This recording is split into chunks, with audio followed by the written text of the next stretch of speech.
चित्तस्य पदेन वाचा मलं शरीरस्य च वेदकेन योपाकरोतं प्रवरं मुनीना पतञ्जले प्राञ्जलिरानतोऽस्मि आभाहो पुरुषाकारं शङ्खचक्रसिधारणं सहस्रशीर्षं श्वेतं प्रणनामि पतंजलि। नमस्कार, आप सभी का ही 13th सेशन ऑफ हितकुज में स्वागत है। तो ये जो पोयम आपने सुनी उसका सार है कि योगा से जिन्होंने हमारा चित्त माइंड की शुद्धि कराई, पदेना ग्रामर से हमारी शुद्धि स्पीच की शुद्धि कराई, ऐसे महान मुनि पतंजलि को हम हाथ जोड़ के प्रणाम करते हैं। पतंजलि 2nd से 4th सेंचुरी बीसी के इंडिया के वो महान मुनि हैं जिन्होंने योग सूत्रास लिखकर क्लासिकल योगा का फाउंडेशन रखा।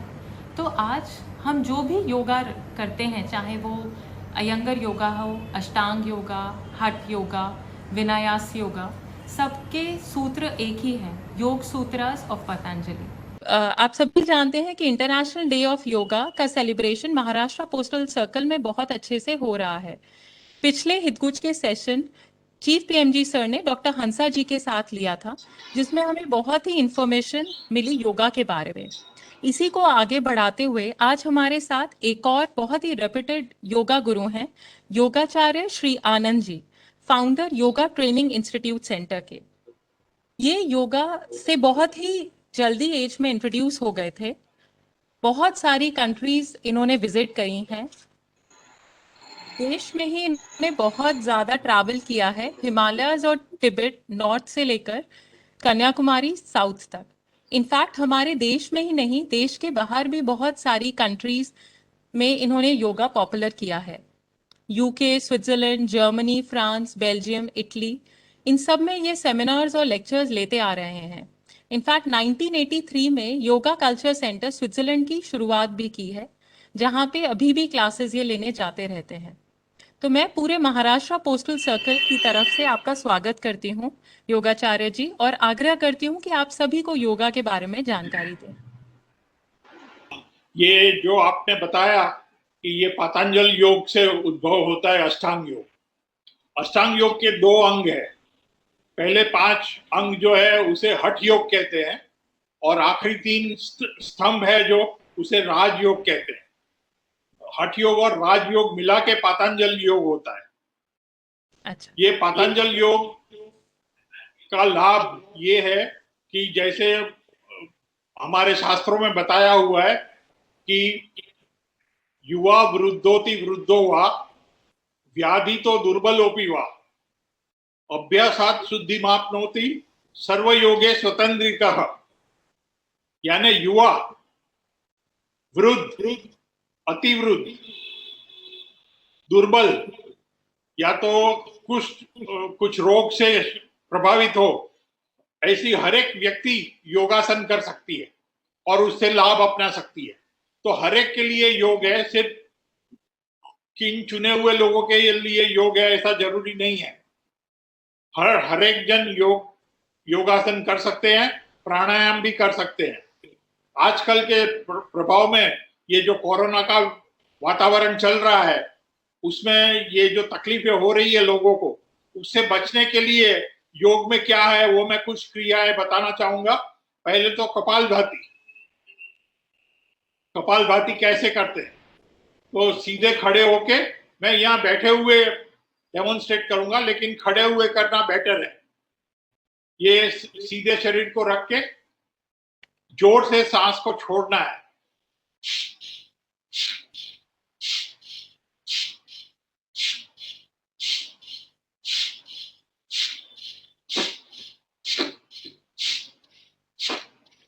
ये इसे कपालभाति कहते हैं। इससे आपके साइनसेस, नेसल पैसेज, ये सब पूरी तरह से साफ हो जाता है और कोई किसी भी प्रकार के इन्फेक्शन से दूर हो जाता है। तो ये सुबह शाम दिन में 2 बार, कम से कम 35 से 40 बार करना जरूरी है। इसे कपालभाति कहते हैं। कपाल यानी फॉरहेड, यहाँ पे एक फ्रंटल साइनस है और यहाँ आंखों के नीचे स्पिनोडियल साइनस, ये 2 साइनस 3 साइनस है शरीर में, तो उसको साफ करने के लिए ये बहुत उपयोगी क्रिया है कपालभाति। तो मैं आप लोगों से अनुरोध करूंगा कि ये कपालभाति का उपयोग आपकी स्वास्थ्य के लिए करें। रोज दिन में 2 बार, एक बार सवेरे जब आप आसन करते हैं उससे पहले, और दूसरी बार शाम आप जब काम से घर लौटते हैं तब स्नान करने के बाद ये कपालभाति कर ले तो आप एकदम घर पे हो जाएंगे पूरी तरह से रिलैक्स। तो इस तरह से हठ योग का प्रयोग शरीर को तालमेल में लाने के लिए, कोई भी उपाधि से दूर रखने के लिए उसका उपयोग होता है। उसका लाभ क्या है, उसका भी हठ योग में क्या बताया है मैं आपको बताऊं। हठ योग में कहा है इसका लाभ क्या होता है। वपुकृशत्वम वदने प्रसन्नता, नादस्फुटत्वम नयनेषु निर्मले, अरोगता बिंदु जयोग निदीपनम, नाड़ी विशुद्धि हठ योग लक्षण। वपुकृशत्वम जॉयफुल फेस, वदने प्रसन्नता चार्मिंग फीचर्स, नादस्फुटत्वम sonorous voice, नयनेषु निर्मले sparkling eyes, arogata that is diseaseless body, निरोगी शरीर, अरोगता बिंदु जयोग्नि दीपनम, नाड़ी विशुद्धि हठ योग लक्षणम, नाड़ियों की शुद्धि करना हठ योग का लक्ष्य है। तो ये विभिन्न लाभ है योगासन और प्राणायाम के और क्रियाओं के, जो आप पा सकते हैं अगर आप इसका रोज बरोज प्रयोग करें। मैं आप सबसे अनुरोध करूंगा कि ये जो हमने डेमोन्स्ट्रेशन दिखाए हैं आपको, वो देख के आप करने की कोशिश करें, ऐसा ना करें। ये आपकी सिर्फ जानकारी के लिए बताया गया है, ये सीखने के लिए आपको किसी गुरु की आवश्यकता है। इसके लिए बताया गया है गुरु मुखात अवगंतव्यम, गुरु के मुख से सीखे और फिर करे तो उसका सही मात्रा में असर होता है शरीर पर, मन पर, चित्त पर। शरीर, मन और चित्त, ये तीनों का तालमेल मिलाना का मतलब योग होता है। बॉडी, माइंड एंड सोल, तीनों को मिलाने की बात है योग। तो योग का प्रयोग इसके लिए होता है, तीनों चीजों को मिलाने के लिए। तो ये तीनों चीजें मिलावट हो सकती है जब आप ये आसन करीब आधा पौना घंटा सुबह में या शाम को, जब भी आपका समय ठीक मिले उस समय करें, तो इससे काफी लाभ होगा दिन प्रतिदिन की क्रिया में। वज्रासन दिखाएंगे। तो वज्रासन के लिए आप पैर आगे कर लीजिए दोनों,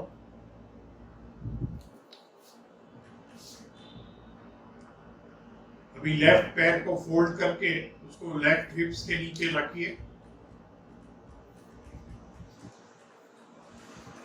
फिर राइट पैर को वैसे ही फोल्ड करके राइट हिप के नीचे रखिए और बैठ जाइए।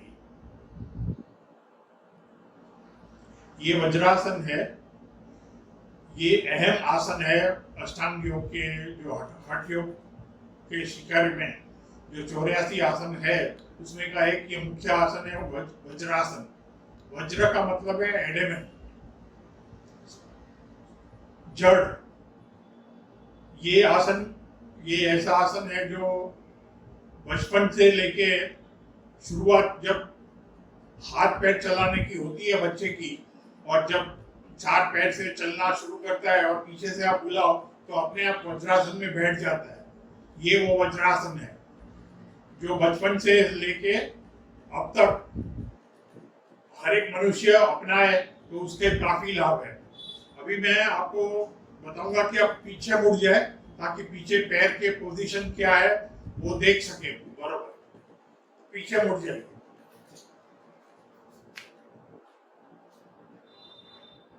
यहाँ पीछे पैर की पोजीशन देख लीजिए आप, कैसे एड़ियां एक दूसरे से अलग है और पंजे लगे हुए हैं एक दूसरे को। ये वज्रासन है, इसके कई लाभ है। ये आपके जो जॉइंट्स है उसमें कभी कोई तकलीफ ना हो उसके लिए उपयोगी है। फिर डाइजेशन में काफी मदद होती है, डाइजेशन एलिमिनेशन सिस्टम दोनों में सिर्फ इसमें बैठने से मदद होती है। तो ये वज्रासन काफी उपयोगी आसन है।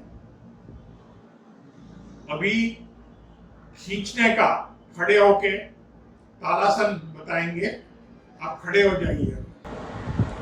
हाँ, इतना अंतर रहे हुए दोनों पैरों के बीच। अभी लेफ्ट हाथ से शुरू करते हुए आगे से हाथ ऊपर ले जाए, सांस अंदर लेते हुए।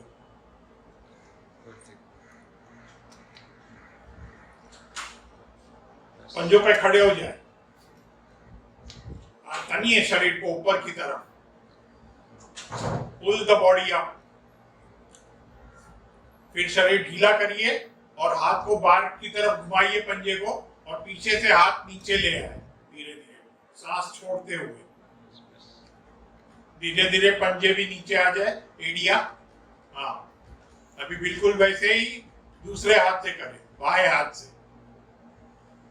राइट हैंड से सांस अंदर लेते हुए शुरू करें। धीरे धीरे हाथ ऊपर ले जाए, ऊपर ले जाके शरीर पैरों के पंजों पे खड़े हो जाए, शरीर को तने ऊपर की तरफ। अभी शरीर ढीला करें, सांस छोड़ते हुए धीरे धीरे हाथ नीचे ले आए पीछे से। इसमें शरीर के विभिन्न स्नायु जो है, पैर के पंजों से लेकर हाथ की उंगली तक, ये सभी स्नायु में खींचाव मिलता है। और इसके लाभ रीढ़ की हड्डी के लिए भी बहुत है। और जो ऊपर से पीछे से हाथ नीचे ले आते हैं, तभी कार्डियोवैस्कुलर मसल को भी प्रोत्साहन मिलता है। जरा एक बार फिर करके दिखाइए। अभी हाथ जैसे ऊपर ले जाते हैं, देखिए कार्डियोवैस्कुलर मसल में खिंचाव कैसे होता है। पंजों पे खड़े हो जाए, साथ तनिए शरीर को ऊपर। अभी धीरे धीरे पीछे से हाथ नीचे ले आए। Very good. इस तरह से कार्डियोवैस्कुलर मसल्स को भी एक्सरसाइज मिलती है। आप फिर देख सकते हैं।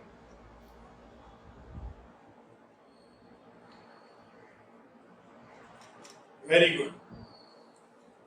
अभी दूसरा आसन दिखाएंगे, कोणासन का तीसरा प्रकार। इसके लिए आप पैर फैला दीजिए करीब 24 इंच की दूरी पर एक दूसरे से। अभी सांस अंदर लेते हुए हाथ ऊपर लेना है कंधे की ऊंचाई तक, शोल्डर को घुमाते हुए। हाँ, अभी सांस छोड़ते हुए घूमना है शरीर को।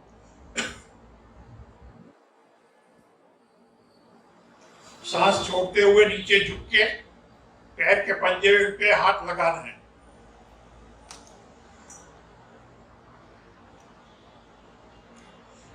ऊपर जो हवा में हाथ है, उसके अंगूठे के नाखून पर नजर लगानी है। अभी नीचे देखें, सांस अंदर लेते हुए सीधे हो जाए, बिल्कुल सीधे हो जाए। और अभी वैसे ही दूसरी तरफ।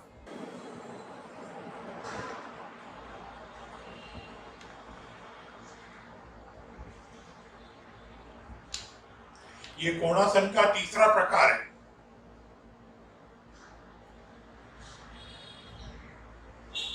अभी नीचे देखे, सांस अंदर लेते हुए सीधे हो जाए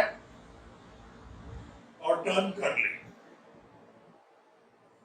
रिलैक्स करें। गुड।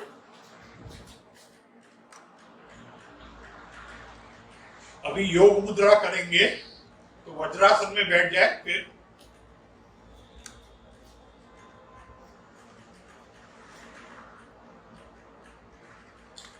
हाथ की मुट्ठियां अंगूठा अंदर रख के बंद कर ले और वो मुट्ठियों को यहां रखे। हाँ, यहां सांस अंदर लेनी है पहले, फिर सांस छोड़ते हुए धीरे धीरे आगे की तरफ झुकना है।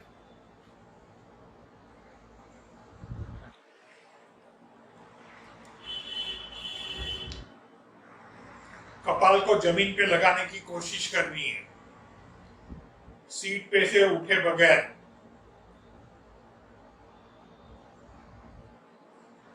अभी सर ऊपर करें और सांस अंदर लेते हुए धीरे धीरे सीधे हो जाए। एक बार फिर करें ताकि देखने वाले इसे समझ सके बराबर। यहां सांस अंदर लेना है पहले,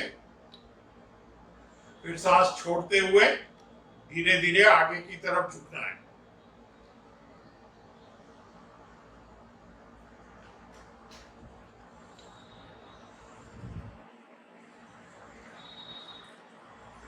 यहां रुकना है सांस लिए बगैर। फिर अभी सर ऊपर करना है और सांस अंदर लेते हुए धीरे धीरे सीधे हो जाना है।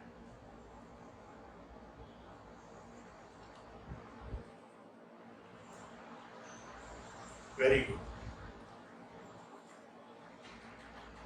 अभी पद्मासन रिलीज कर दें। अरे वज्रासन।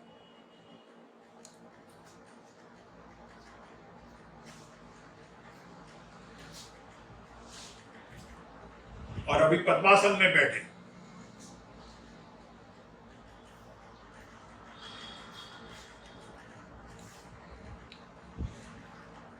ये पद्मासन हुआ, लोटस। अभी पद्मासन में बैठे हुए आप पर्वतासन करेंगे। पर्वतासन में बाजू से धीरे धीरे हाथ ऊपर ले जाए, सांस अंदर लेते हुए हाथों को जोड़ ले और शरीर को तने ऊपर की तरफ।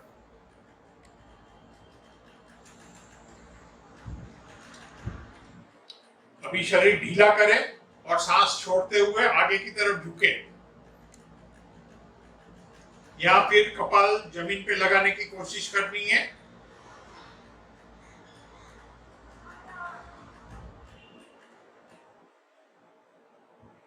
धीरे धीरे सांस अंदर लेते हुए सीधे हो जाए और सांस छोड़ते हुए हाथ नीचे ले लें। हाँ, फिर से सांस अंदर लेते हुए धीरे धीरे हाथ ऊपर ले जाए बाजू से, और ऊपर हाथों को जोड़ के शरीर को तने ऊपर की तरफ। अभी शरीर ढीला कर दे और सांस छोड़ते हुए धीरे धीरे आगे झुक जाए।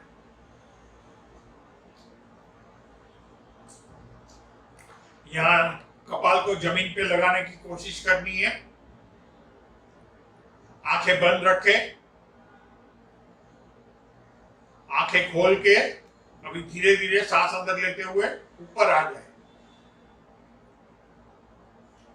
और सांस छोड़ते हुए हाथ नीचे ले आए अपनी जगह पर। Very good. ये हुआ पर्वतासन। अभी आप पद्मासन खोल दें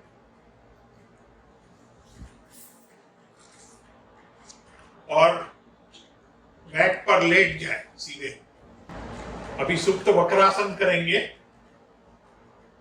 ये करने के लिए हाथों को फैला देना है कंधे की ऊंचाई तक। हाथ के पंजे से जमीन को जकड़ लेना है। पंजे खुले रहे हाथ के। हाँ, दोनों पैरों को फोल्ड कर ले, जितना हो सके शरीर के नजदीक रखे पैर। ये शुरुआती स्थिति है आसन की। यहां सांस अंदर लेना है पहले, फिर सांस छोड़ते हुए धीरे धीरे पैर को मोड़ना है लेफ्ट की तरफ और सर को घुमाना है राइट की तरफ।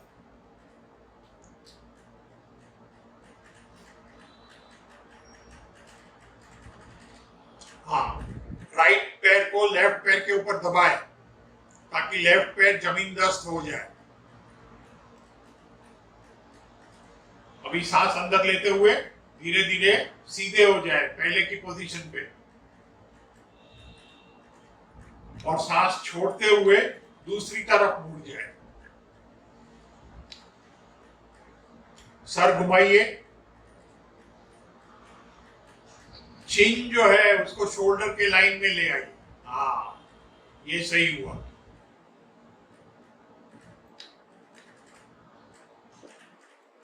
अभी धीरे धीरे सांस अंदर लेते हुए सीधे हो जाए।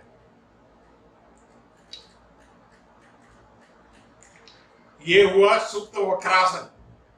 ये पेट के आसपास की चर्बी, रीढ़ की हड्डी में कोई किसी भी तरह का दुखाव, ये इसके लिए ये आसन बहुत ही उपयोगी है। ये पेट की चर्बी को कम करने में बहुत महत्वपूर्ण काम करता है। अभी आप पवन मुक्तासन करेंगे, उसके लिए हाथ और पैर सीधे कर ले अपनी जगह पर। लेफ्ट पैर मोड़िए, सांस अंदर लेते हुए, नहीं सीधा, घुटना ऊपर, हाँ ऐसे। अभी सांस छोड़ते हुए उसको दबाना है शरीर के अगेंस्ट, पैर को हाथों से पकड़ के, हाँ दबाइए। और सर उठा के नाक को घुटने पे लगाने की कोशिश करनी है, पैर को दबाइए, दबाइए मैक्सिमम, हाँ ऐसे।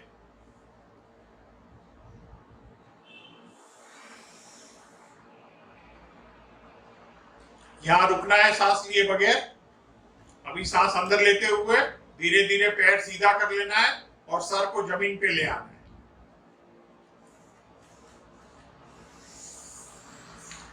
अभी वैसे ही दूसरे पैर से करिए, राइट पैर से।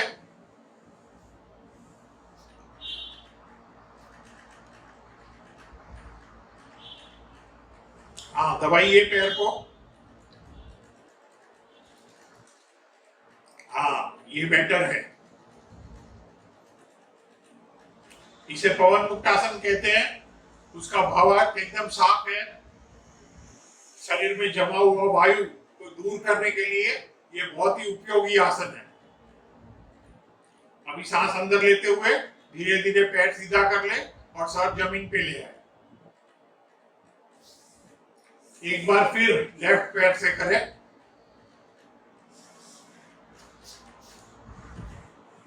सांस अंदर लेते हुए पैर मोड़ना है, फिर सांस छोड़ते हुए पैर को दबाना है। पूरी तरह पैर को दबाइए। हाँ अभी सर उठाइए, पैर को दबाइए और हाँ गुड।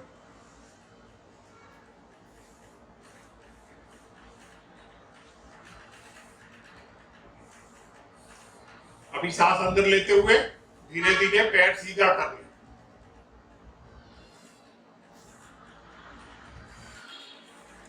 ये हुआ पवन मुक्तासन। इसका दूसरे प्रकार में दोनों पैर साथ में करते हैं, लेकिन दोनों पैर साथ में मोड़िए, सांस अंदर लेते हुए और सांस छोड़ते हुए दोनों पैरों को दबाइए। अभी सर उठा के हाँ घुटने पे लगाइए कपाल को। ये पूर्ण पवन मुक्तासन हुआ। अभी सांस अंदर लेते हुए धीरे धीरे पैर सीधे कर ले और सर जमीन पे ले आए। एक बार फिर करेंगे पूर्ण पवन मुक्तासन।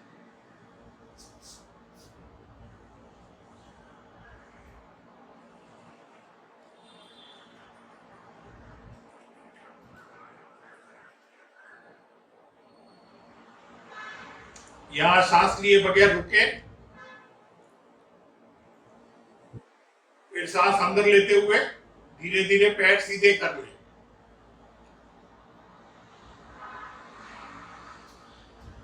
Very good. ये हुआ पवन मुक्तासन। अभी उत्थित पदासन करेंगे। इसके लिए हाथ शरीर के नजदीक रखें और राइट पैर को मोड़ ले ऊपर, घुटना ऊपर करके, नहीं पंजा जमीन पे रहेगा, घुटना ऊपर राइट पैर का, हाँ जितना हो सके शरीर के नजदीक ले आए।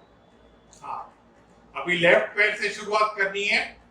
सांस अंदर लेते हुए पैर को उठाइए 45 डिग्री तक सीधा। यहां रोकना है और सांस भी रोक के रखनी है। फिर सांस छोड़ते हुए पैर को 90 डिग्री पे ले जाए।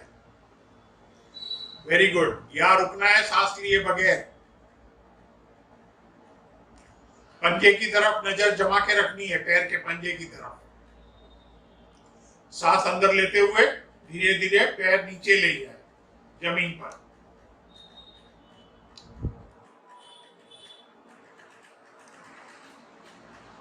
अभी ये पैर को, लेफ्ट पैर को मोड़ ले और राइट पैर को सीधा कर ले।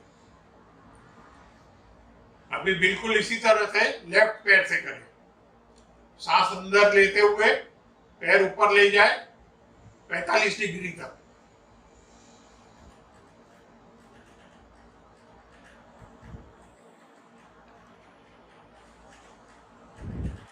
सांस छोड़ते हुए अभी 90 डिग्री पे ले जाए।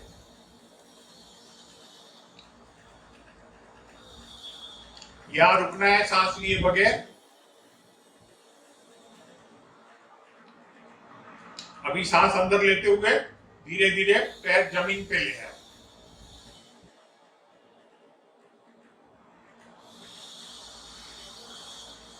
ये हुआ उत्थित पदासन पहला प्रकार। अभी दूसरे प्रकार में इसी तरह दोनों पैर से साथ में करेंगे। तो दोनों पैर सीधे कर ले, हाथ को शरीर के नजदीक करीब रखे, सांस अंदर लेते हुए दोनों पैर उठाए 45 डिग्री तक। यहां रोके, सांस रोके हुए। अभी सांस छोड़ते हुए 90 डिग्री पे ले जाए, सीधा बिल्कुल। अभी सांस अंदर लेते हुए धीरे धीरे सीधे जमीन पे ले आए। Very good. और एक बार करेंगे दोनों पैर से।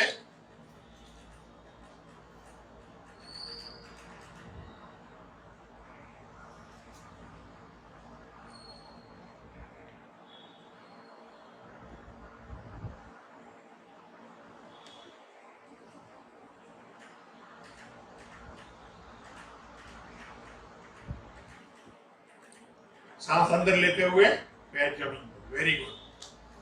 तो ये हुए कुछ आसन जो हम रोज बरोज करके उसका उपयोग दिन प्रतिदिन के जीवन में ला सकते हैं।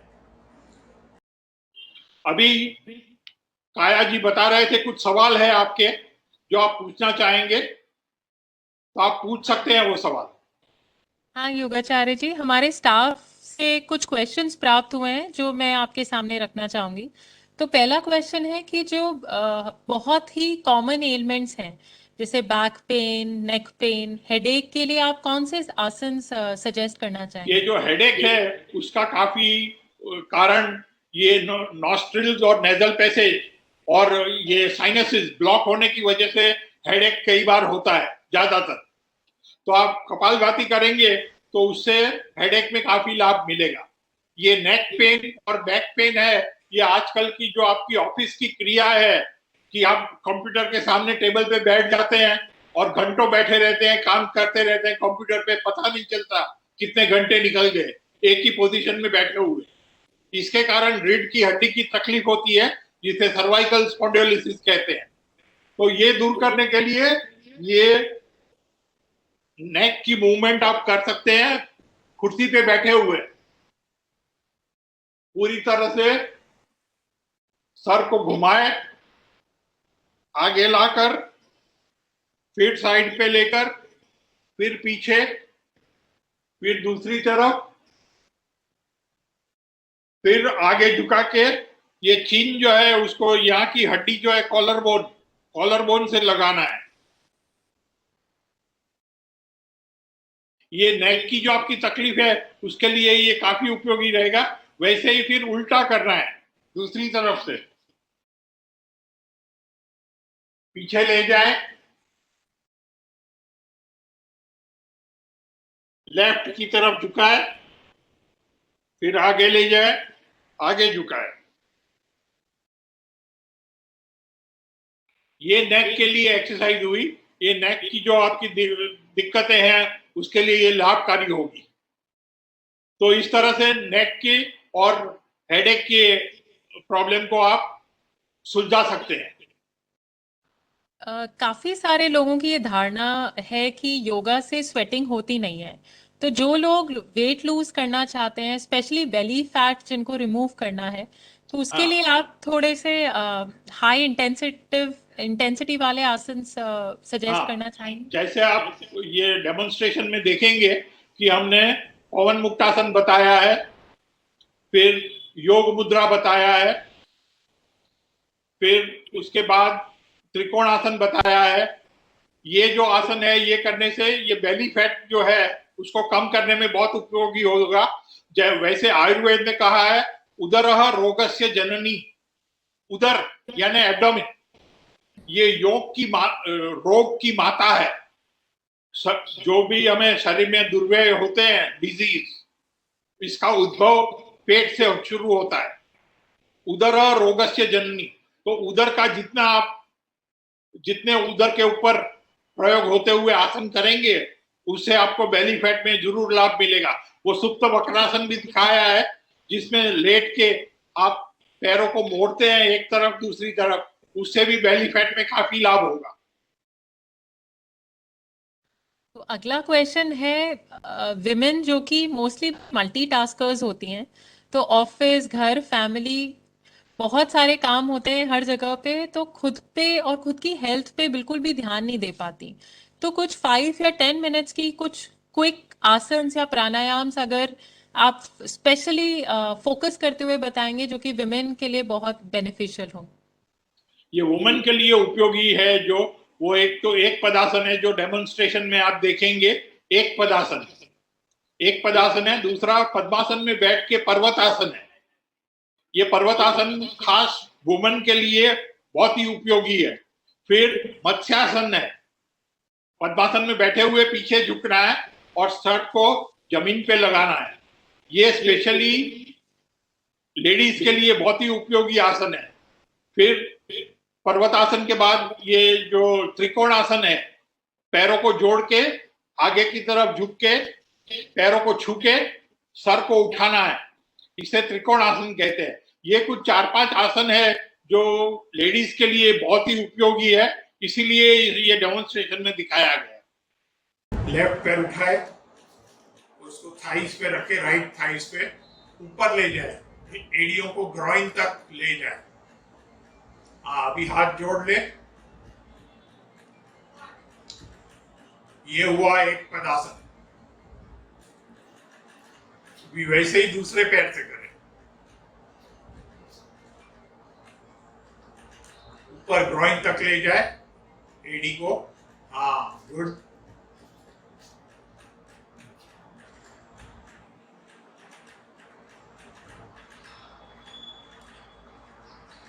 पहले पद्मासन में बैठना है।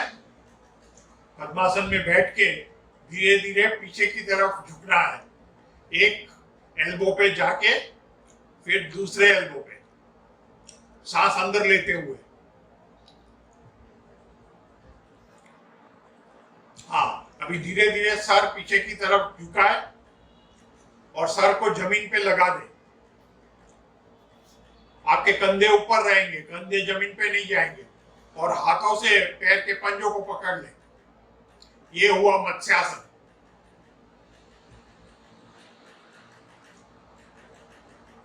तो मत्स्यासन, पर्वतासन और एक पदासन ये लेडीज के लिए बहुत ही उपयोगी आसन है। अभी धीरे धीरे रिवर्स करके बैठ जाए, एल्बो पे वजन ले हुए। हाँ, राइट राइट। अभी पद्मासन खोल दे।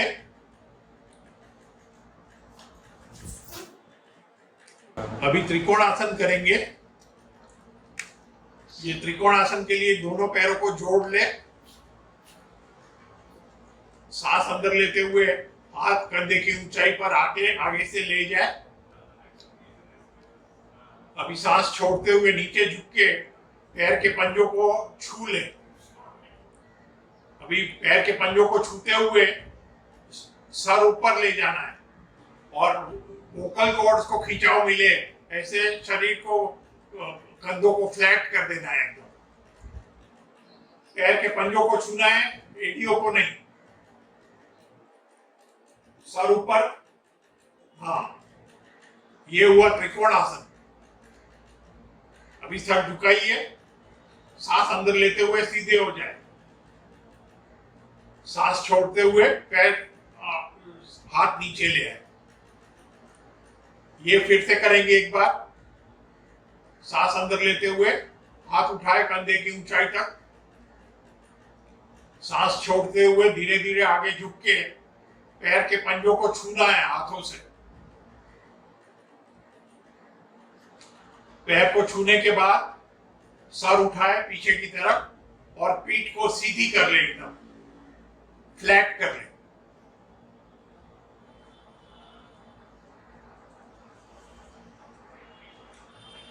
हाथ पंजे की तरफ, सर झुकाए, सांस अंदर लेते हुए सीधे हो जाए, सांस छोड़ते हुए हाथ नीचे ले आए। गुड, ये हुआ त्रिकोण आसन। आजकल मे बी कुछ लाइफस्टाइल की वजह से और कुछ पैंडेमिक की वजह से काफी लोग डिप्रेशन से ग्रसित हो गए हैं। Negative thoughts, anxiety, mild moderate depression बहुत कॉमन हो गया है। तो हाँ। आप कुछ ऐसे आसन बताएंगे जो कि ये नेगेटिव थॉट्स और डिप्रेशन को कर्ब करने में मदद करें, हाँ मेंटल वेलबींग के लिए। हाँ, ये जो डिप्रेशन या सेंसिटिविटी की बात है उसके लिए ये भ्रामरी प्राणायाम है, ये बहुत उपयोगी है। वो ऐसे करते हैं, कानों में अंगूठा लगा के, आंखों को उंगलियों से बंद करके, नाक को बंद करके, फिर प्राणायाम करना है सांसों के साथ।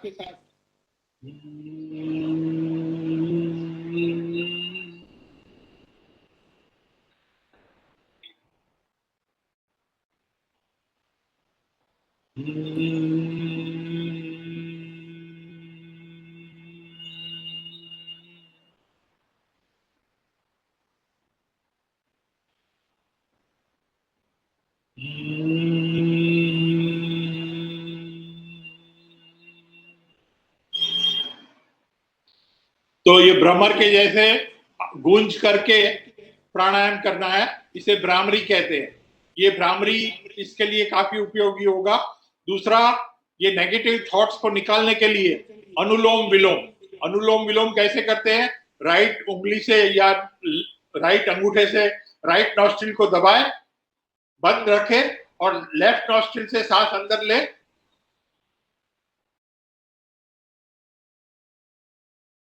फिर रिंग फिंगर से राइट नॉस्ट्रिल को बंद कर, लेफ्ट नॉस्ट्रिल को बंद करके राइट नॉस्ट्रिल खोल दे और सांस छोड़ दे।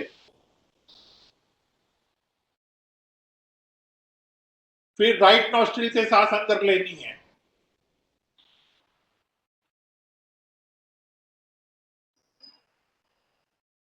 और लेफ्ट नॉस्ट्रिल से सांस छोड़ देनी है। तो ऐसे अल्टरनेट नॉस्ट्रिल से सांस अंदर लेना और छोड़ना, इसे अनुलोम विलोम कहते हैं। ये पद्मासन या वज्रासन में या सुखासन में बैठ के करना चाहिए। तो ये 3 चीजें करने से ये जो नेगेटिविटी है, डिप्रेशन है, इनडिसिप्लिन थॉट्स है, इस पे आपका वर्चस्व लाभ होगा। एक आखिरी क्वेश्चन मैं आपसे पूछना चाहूंगी कि योगा करते समय क्या क्या डूज एंड डोंट्स हैं योगा के?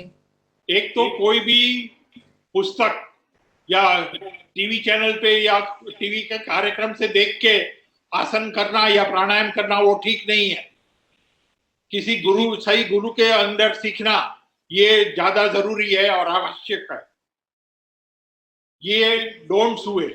डूज में सही प्रकार से एक बार आप सीख ले, फिर अपने आप उसका प्रयोग कर सकते हैं घर पे। 2-3 महीना सीख ले किसी गुरु के हाथ अंडर, फिर उसके बाद आप अपने आप रेगुलरली करें तो उसका लाभ आपको दिन प्रतिदिन मिलेगा।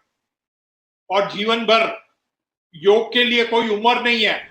युवा वृद्धोति वृद्धोवा, युवा वृद्ध अतिवृद्ध, कोई भी योग कर सकता है। तो एक बार आप जब सीख लेते हैं फिर जीवन भर उसको निभा सकते हैं। बहुत बहुत धन्यवाद। मैं पूरे महाराष्ट्र सर्कल की तरफ से, के स्टाफ की तरफ से आपका धन्यवाद देना चाहती हूँ। और धन्यवाद, थैंक यू।